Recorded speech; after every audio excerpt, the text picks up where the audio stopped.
Maintenant, nous allons reprendre tout ce que nous venons de voir et associer tous les phénomènes mécaniques dont nous avons parlé de la révolution cardiaque avec les phénomènes électriques, avec les variations de la pression qui va se dérouler au niveau de l'oreillette, au niveau des ventricules et aussi au niveau des artères.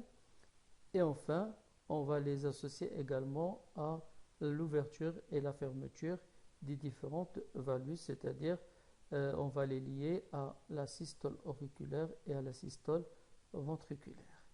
Et donc nous allons résumer tout cela sur ce schéma dans un premier temps.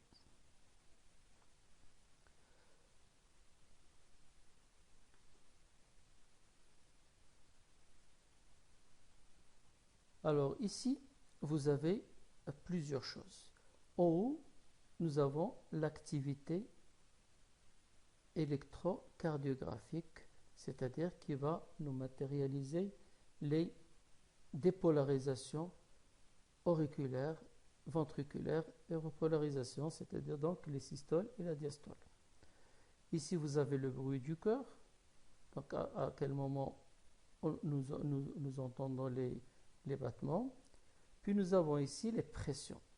La pression au niveau de l'oreillette, on va parler ici plus de la partie gauche que de la partie droite, puisque les pressions au niveau de la partie gauche est plus importante qu'au niveau de la partie droite, mais le phénomène se déroule de la même façon. Donc vous avez ici en bleu la pression au niveau de l'oreillette gauche. Ici en rouge, vous avez la pression au niveau du ventricule gauche. Et là, vous avez la pression au niveau de l'aorte. Dans le trait rouge ici, nous avons le volume ventriculaire. C'est-à-dire, nous verrons quand est-ce le ventricule se remplit et quand est-ce il va se vider et qu'est-ce qui va se passer de point de vue éjection. Et là, vous avez les valvules. Là, la valvule aortique, c'est-à-dire celle qui va se trouver entre le ventricule gauche et l'aorte, et là, la valvule bicuspide ou la valvule mitrale, c'est-à-dire celle qui va se trouver entre l'oreillette gauche et le ventricule gauche. Et là, vous avez les oreillettes et les ventricules, est-ce qu'ils seront en systole ou ils seront en diastole. Et vous avez les phases. Donc, on va commencer tout d'abord par le commencement. Alors, le commencement, c'est quoi? C'est la diastole. Alors, pendant la diastole générale, donc c'est-à-dire le relâchement de l'oreillette et du ventricule, à ce moment-là, qu'est-ce que nous avons? Nous avons la pression au niveau du ventricule est inférieure. Là, je parle du ventricule gauche, donc la pression du ventricule gauche est inférieure à celle de l'oreillette gauche, et donc la valvule auriculo-ventriculaire ou la valvule bicuspide est ouverte. Par contre, la pression au niveau ventriculaire est inférieure à la pression au niveau de l'aorte, et par conséquent, la valvule sigmoïde ou aortique est fermée. Alors, dans ce cas, le sang, bien entendu, il a été éjecté, donc il revient par des poumons, par les artères par les veines pulmonaires. Et puisque la valvule mitrale est ouverte, donc le sang va pénétrer directement dans le ventricule. Et donc, le volume dans le ventricule va augmenter. Souvenez-vous que j'avais dit, lorsque j'ai parlé de la systole auriculaire, nous avons dit que la systole auriculaire constitue une phase pendant laquelle il y a un remplissage passif du ventricule. puisque pendant cette phase, 75% du volume de remplissage se fait de façon passive, c'est-à-dire la valvule auriculo-ventriculaire étant ouverte. Alors, le ventricule se remplit, sa pression va commencer à augmenter légèrement, mais toujours la pression auriculaire est supérieure à la pression aortique. Et la pression aortique va commencer à diminuer puisque elle se vide progressivement de sang, donc la pression va chuter. En même temps, au niveau du nœud sinusal, on a le déclenchement de l'onde P qui est l'onde de dépolarisation auriculaire. Lorsqu'on parle de l'onde de dépolarisation auriculaire, c'est-à-dire qu'elle va provoquer par la suite la contraction des oreillettes, c'est-à-dire la systole auriculaire. Nous avons dit que cette systole auriculaire, dont on voit la pointe ici, a pour rôle de finir et terminer le remplissage ventriculaire, c'est-à-dire à ce moment-là, le ventricule va se remplir à 100%. Lorsque le ventricule se remplit, il va y avoir augmentation de la pression au niveau du ventricule, qui va dépasser la pression auriculaire. Lorsque la pression ventriculaire dépasse la pression auriculaire, qu'est-ce qui va se passer? Il va y avoir fermeture de la valvule mitrale ou bicuspide. Donc, nous avons ici une phase pendant laquelle les deux valvules sont fermées, c'est-à-dire la valvule sigmoïde et la valvule mitrale. Alors cette phase, on l'appelle la phase de contraction isovolumétrique. C'est-à-dire, c'est une phase de contraction pendant laquelle on a un même volume coincé dans le ventricule. Et le volume qui se trouve à ce moment-là dans le ventricule, on l'appelle le volume télédiastolique. Autrement dit, le volume télédiastolique, c'est le volume qui existe dans le ventricule à la fin de la diastole, c'est-à-dire juste avant la systole. Pendant ce temps, on a le déclenchement du complexe QRS. Ce déclenchement de ce complexe matérialise la dépolarisation des ventricules et donc la contraction ventriculaire. Donc la pression continue à augmenter au niveau du ventricule et au moment de la systole ventriculaire, la pression ventriculaire va dépasser celle de l'aorte, ce qui va déclencher l'ouverture de la valvule sigmoïde, c'est-à-dire la valvule aortique. La valvule auriculo-ventriculaire est toujours fermée. Pourquoi? Parce que la pression dans le ventricule est toujours supérieure à la pression dans l'oreillette. Donc, une fois la valvule sigmoïde est ouverte, il y a éjection du sang dans l'aorte. Donc cette éjection, on l'appelle l'éjection systolique. Donc on a diminution du volume du sang dans les ventricules. Donc le sang va passer dans l'aorte, ce qui va permettre d'augmenter, ici en bleu, sa pression. À un certain moment, lorsque le ventricule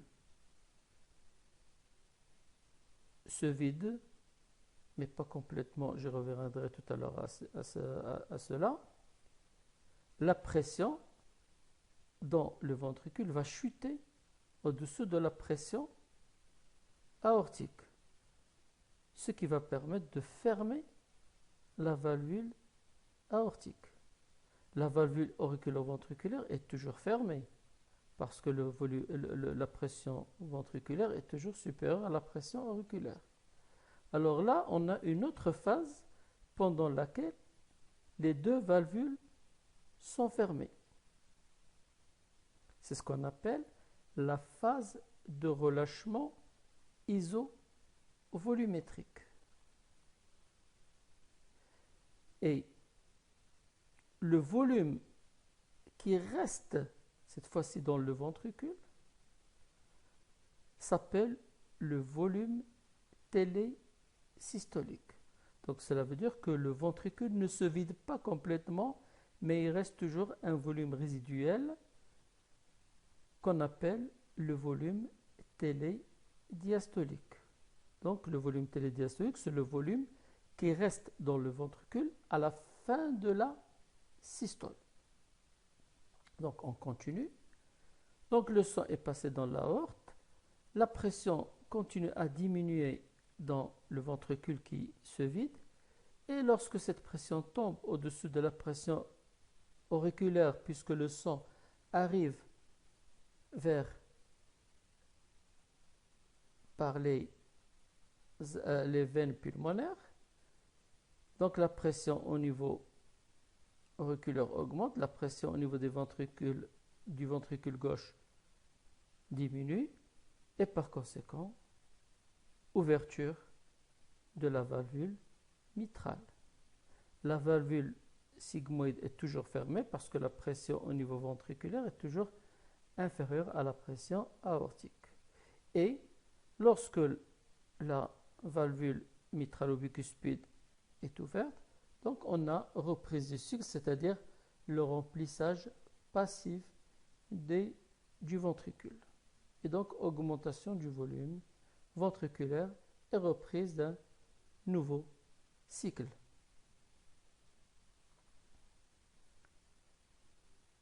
Alors je vais vous expliquer encore sur le même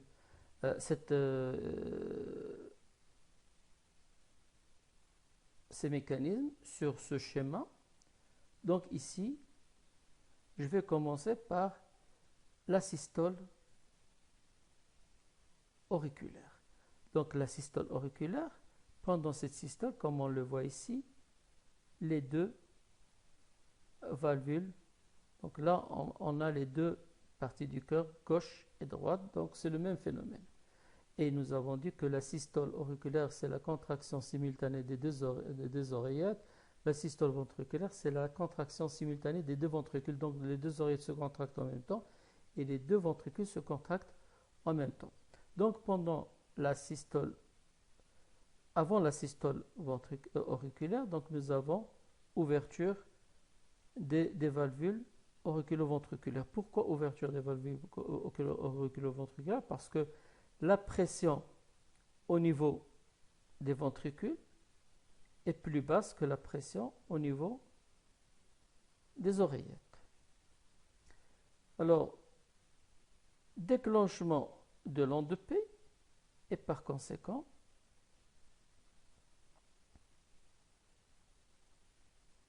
contraction, comme on le voit ici, contraction des oreillettes et donc fin du remplissage ventriculaire. Donc, fin du remplissage ventriculaire. Donc, cela veut dire que la pression dans le ventricule, ici, va augmenter par rapport à la pression auriculaire et par conséquent, les valvules auriculo-ventriculaires vont se fermer. Donc ici, on a une phase pendant laquelle, vous voyez, toutes les valvules sont fermées, que ce soit auriculo-ventriculaire, que ce soit les sigmoïdes. C'est ce qu'on avait appelé tout à l'heure la phase de contraction isovolumétrique. Mais pendant cette phase, il y a le complexe QRS qui est déclenché. Et ce complexe va permettre de faire contracter les ventricules. Donc pendant cette phase, la pression va continuer à augmenter dans le ventricule. Et lorsque l'onde devient puissante et la pression va devenir importante, elle va pousser les valvules sigmoïdes et les ouvrir, puisque la pression dans le ventricule va dépasser la pression dans l'aorte et dans l'artère pulmonaire.